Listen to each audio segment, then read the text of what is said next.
ያንኳኩ። በሩ በርግጥ ይከፈታል። በሕይወት መንገድ ላይ ከፊት አንድ ትልቅ ግዙፍ የተዘጋ በር ቆሟል። የሕልም፣ የተስፋ፣ የተሻለ ማንነት መግቢያ። ተው አይቻልም የሚለው የተስፋ መቁረጥ ድምፅ ጆሮ ላይ ይጮሃል። ነገር ግን አንድ ጥንታዊና ሕያው የሆነ ቃል አስታውስ። አንኳኩ ይከፈትላችኋል፣ ጠይቁ ይሰጣችኋል። ይህ ዝም ብሎ አባባል አይደለም፣ ይህ ቃል ኪዳን ነው።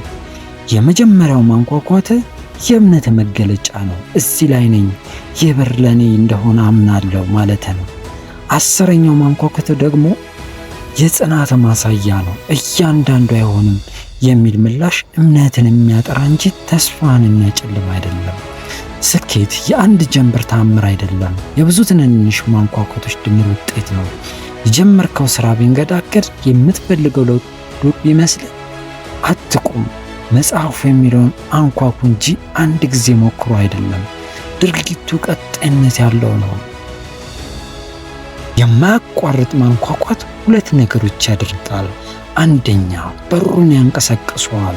ሁለተኛና ከሁሉም በላይ አንተን ይለውጣል። እያንዳንዱ ሙከራ ጽናት ይገነባል፣ ትሕትናን ያስተምራል፣ እምነትን ያሳድገዋል።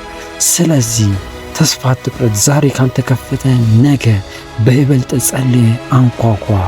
በሉሳ እስካልተሰማ በእምነት ኃይል ምታው። እስትንፋስ እስካለ ድረስ ተስፋ አለ። የተገባው ቃል አይለወጥምና አንድ ቀን ያበር በርግጥ ይከፈታል። በዚያን ጊዜ ዝም ብለህ ገቢ ሳትሆን በቃል ኪዳኑ እምነትህ በጽናት አሸንፈ የበረከትን በር አልፈ ትገባለህ። አሁኑኑ ሂድና አንኳኳ።